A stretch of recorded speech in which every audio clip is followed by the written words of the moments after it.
ఇందులో 82,579 ఫోన్లు కూడా ఉన్నాయి. 12,953 మంది ఫోన్లు కూడా లేకుండా ఉన్నాయి. ఆ డేటా అంతా తీసుకున్నాం.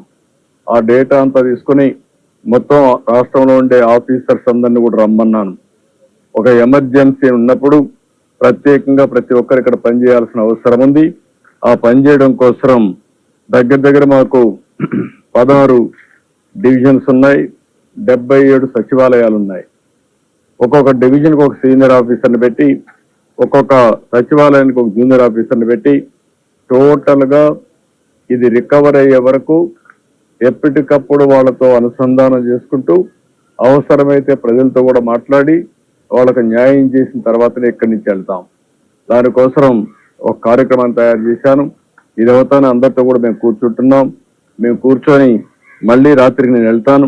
ఆ పేర్లన్నీ కూడా మేము మీకు రిలీజ్ చేస్తాం. ఆ పేర్లన్నీ మీకు రిలీజ్ చేసి మీకు ఇస్తాం ఆ నేమ్స్ అన్ని. దానికంటే ముఖ్యంగా ఈరోజు ఒక ప్రధానమైన బాధ్యతగా తీసుకున్నాం. చాలా మంది చాలా ఇబ్బందుల్లో ఉన్నారు. కొంతమంది అయితే చాలా దిగులు పడే పరిస్థితికి వచ్చారు. ఎప్పుడూ రాని కష్టాన్ని చూసే పరిస్థితికి వచ్చారు. అన్ని కూడా ఫస్ట్ ఫ్లోర్ లో ఉండే వాళ్ళందరూ కూడా ముంపు గురయ్యారు. వీళ్ళందరూ ఫస్ట్ ఫ్లోర్ కానీ సెకండ్ ఫ్లోర్కి వెళ్ళిపోయారు. గ్రౌండ్ ఫ్లోర్ అంతా దెబ్బతిన్నారు. నీళ్లు కూడా అప్పటి నుంచి అట్లనే ఉన్నాయి. కొంతమంది చిన్న పిల్లలు ఉన్నారు, కొంతమంది ముసలి వాళ్ళు ఉన్నారు, కొంతమందికి మెడిసిన్స్ అందాల్సిన అవసరం ఉంది, కొంతమందికి నీళ్లు కూడా దొరకలేదు, భోజనం లేదని బాధపడే పరిస్థితికి వచ్చారు. ఒక్కోసారి ఒక విపత్కరమైన పరిస్థితి వచ్చినప్పుడు కొన్ని ఇబ్బందులు వస్తాయి. ఏదో ఒక 100 కుటుంబాలు 200 కుటుంబాలు అయితే ఇమీడియట్గా చేయగలుగుతాం, కానీ 1,00,000 కుటుంబాలు, ఇంకా ఈ కుటుంబాల సంఖ్య పెరిగే పరిస్థితిలో ఉంది. దీన్ని లార్జ్ స్కేల్లో అడ్రస్ చేయాల్సిన అవసరం ఉంది. సర్వశక్తులు పడతాం. అడ్మినిస్ట్రేషన్ మొత్తం అప్రమత్తం చేస్తాం. ప్రభుత్వానికి ఉండే విస్తృతమైన అధికారులను ఉపయోగించి సమర్థవంతంగా ప్రతి ఒక్కరికి న్యాయం జరిగే వరకు రాత్రి కూడా లెక్క చేయకుండా రాత్రుల్లో పనిచేస్తాం. పనిచేసి అన్ని విధాలు ఆదుకోవడానికి మేము ప్రయత్నం చేస్తున్నాం. రాత్రికంతా నేను ఇక్కడనే ఉంటా, సూపర్వైజ్ చేస్తా, మళ్ళీ ఒకసారి వెళ్తా, వెళ్ళి అన్ని పరిశీలిస్తా. అవసరమైతే వాళ్ళకు ఒక మనోధైర్యాన్ని నింపుతాం. అదే సమయంలో వాళ్ళని అన్ని విధాలా ఆదుకోవడానికి ఎన్ని చర్యలు తీసుకోవాలో అన్ని చర్యలు తీసుకొని వాళ్ళకు అండగా నిలబడుకుంటాం.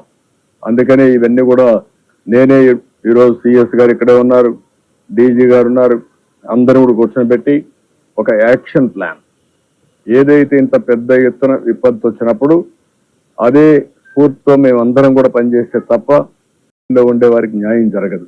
ఆ న్యాయం చేయడం కోసమే ఇప్పుడు మేము కూర్చున్నాం. ఎప్పటికప్పుడు స్టడీ చేస్తాం. ఇంకా అవసరమైతే వేరే ప్రాంతాల్లో కూడా ఫుడ్ తయారు చేసి అవి కూడా తీసుకొస్తాం. ఎన్ని విధాలా వాళ్ళకి చేర్చాలను. ఎందుకంటే ఎప్పటి లోపల ఈ బుడమేరు నీళ్లు తగ్గుతాయో మనకు తెలియదు. రేపు మధ్యాహ్నం కావచ్చు, రాత్రి కావచ్చు, ఎల్లుండి కావచ్చు. అన్నిటికీ మనం ప్రిపేర్ కావాలి. ప్రిపేర్ అయ్యి అక్కడ ఉండేవాడికి ఏమాత్రం ఇబ్బంది లేకుండా వాళ్ళని ఆదుకోవడానికి, కష్టాల్లో ఉండే వాళ్ళకి నమ్మకం కల్పించి వాళ్ళని అన్ని విధాలు ఆదుకుంటాం.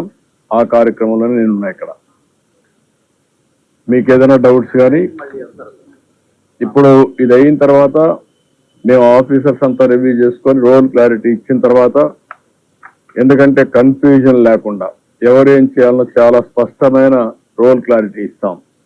ప్రతి ఒక్క ఆఫీసర్ని ఇంత మునుపు కూడా నేను 4-5 సార్లు ఇదే మరిగా సూపర్ సైక్లోన్, ఒకసారి హరికేన్ తుఫాన్ వచ్చింది ఈస్ట్ వెస్ట్ గోదావరి 97 ఆ ప్రాంతంలో, ఉదూ తుఫాన్ వచ్చింది.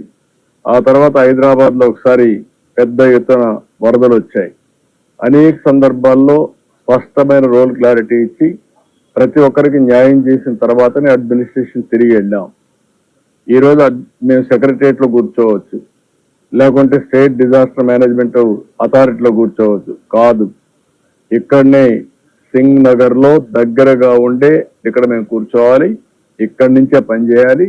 పని చేసి వాళ్ళకు ఒక నమ్మకాన్ని కల్పించాలి. వాళ్ళు గట్టిగా అరిస్తే మాకు వినపడే పరిస్థితి ఉండాలి. అందుకే ఇక్కడే కూర్చున్నాం. ఇక్కడి నుంచే కూర్చొని రేపు ఎల్లుండి కూర్చొని ఇక్కడ అన్ని సరి చేసిన తర్వాతనే ఇక్కడ వదిలిపెడతాం. ముందు నేను ఇష్యూ బ్రీఫ్ చేశాను ఆయనకి. జరిగిన సంఘటన ఈరోజు మీరు చూస్తున్నారు. 98లో ఒకసారి నేను చెప్పిన ప్రకారం 9,28,000 క్యూసెక్స్ ఆఫ్ వాటర్ వచ్చింది. ఆ తర్వాత 9,72,000 క్యూసెక్స్ ఆఫ్ వాటర్ రావడం ఇది మొదటిసారి చరిత్రలో. ఇటీవల కాలంలో ఎప్పుడు ఇది రికార్డు కాలేదు కృష్ణా నదిలో. అలాంటిది వచ్చినప్పుడు వారి దృష్టికి కూడా తీసుకొచ్చి ఇప్పటికే కొన్ని వీక్ బండ్స్ ఉన్నాయి. ఇప్పటి వరకు మనం ఇక్కడ చూస్తున్నాం విజయవాడలో జరిగిన డ్యామేజ్. ఇక్కడి నుంచి డౌన్ బిలో వెళ్తుంది. ఆ డౌన్ బిలో వెళ్ళినప్పుడు కొన్ని దిక్కల బండ్స్ అన్ని కూడా వీక్ గా ఉంటే ఆ నీళ్లు కూడా పొలాల మీదకి కానీ లేకపోతే గ్రామాల మీదకి కానీ వచ్చే అవకాశం కూడా ఉంటుంది. దాన్ని కూడా మానిటర్ చేసుకోవాలి రాత్రికి. అవి మానిటర్ చేసుకొని ఇది వరద తగ్గే వరకు, ఫ్లడ్ తగ్గే వరకు ఎక్కడికక్కడ అన్ని జాగ్రత్తలు తీసుకొని ఈరోజు అక్కడ అవసరమైతే కొన్ని ఇసుక బస్తాలు పెట్టుకోవడం, ప్రజలను అప్రమత్తం చేయడం, అక్కడ కూడా ఎక్కడ బండ్ తెగిపోకుండా కాపాడుకోవడం, బ్రీచెస్ పడకుండా కాపాడుకోవడం అది కూడా అవసరం. దానికి కూడా ఏమేమి చేయాలో అవన్నీ చేస్తాం.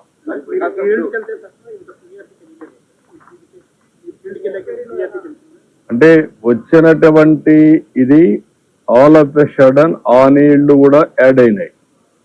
బుడమేరు ఎప్పుడు ఇంపల్సివ్ గా వస్తుంది. వచ్చినప్పుడు ఆ నీళ్లు చేరే కొద్దికి అంత మునుపు కొన్ని ప్రాంతాల్లో నీళ్లు వస్తాయని ఎక్స్పెక్ట్ చేశారు.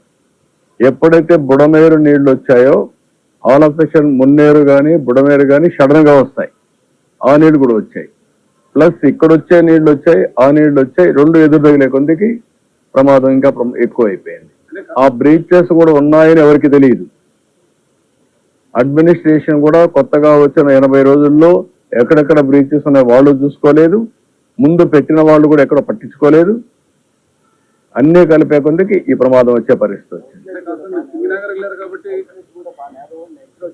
ఆ అవుట్లెట్ కూడా 4,000 క్యూసెక్స్ కే ఉంది. అక్కడ అల్టిమేట్ గా ఉండే అవుట్లెట్ 4,000 క్యూసెక్స్ ఉంది. ఇక్కడ 10,000 వచ్చే కొద్దికి ఆ నీళ్లు అక్కడ కూడా పోయే పరిస్థితి లేదు. ఆ సమస్యలు కూడా వచ్చాయి.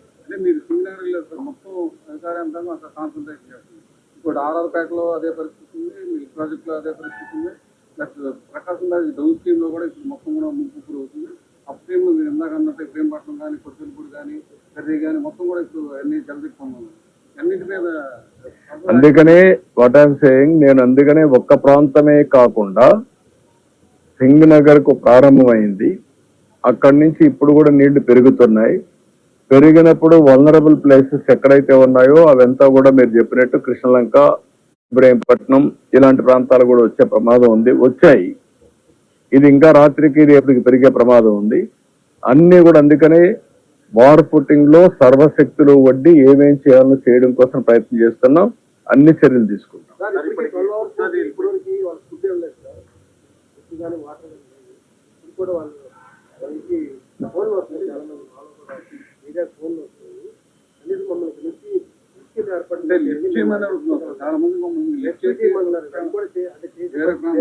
అంటే ఇప్పుడు నేను ఏమంటానంటే రాత్రికి అందరినీ తీసుకురావాలంటే ఒక 1000 మందిని 2,000 మంది తీసుకురాగలుగుతాం. లేకుంటే ఒక 3,000 4,000 2,76,000 మేము తేలేం. ముందు మనం చేయాల్సింది ఏంటంటే అందరికీ కొన్ని సదుపాయాలు అరేంజ్ చేస్తే ఫస్ట్ ఫ్లోర్ లో సెకండ్ ఫ్లోర్ లో వాళ్ళు ఉంటే రేపు మార్నింగ్ నుంచి ఈ హెలికాప్టర్స్ ఇవన్నీ వచ్చిన తర్వాత ఇప్పుడు కూడా ఎవరైనా అత్యవసరంగా రావాల్సిన చిన్న పిల్లలు, ముసలి వాళ్ళు, లేకుంటే అనారోగ్యంగా ఉండే వాళ్ళని తీసుకొద్దాం. రేపటి నుంచి ఇక్కడ అన్ని ప్లాన్ చేసి చేస్తాం.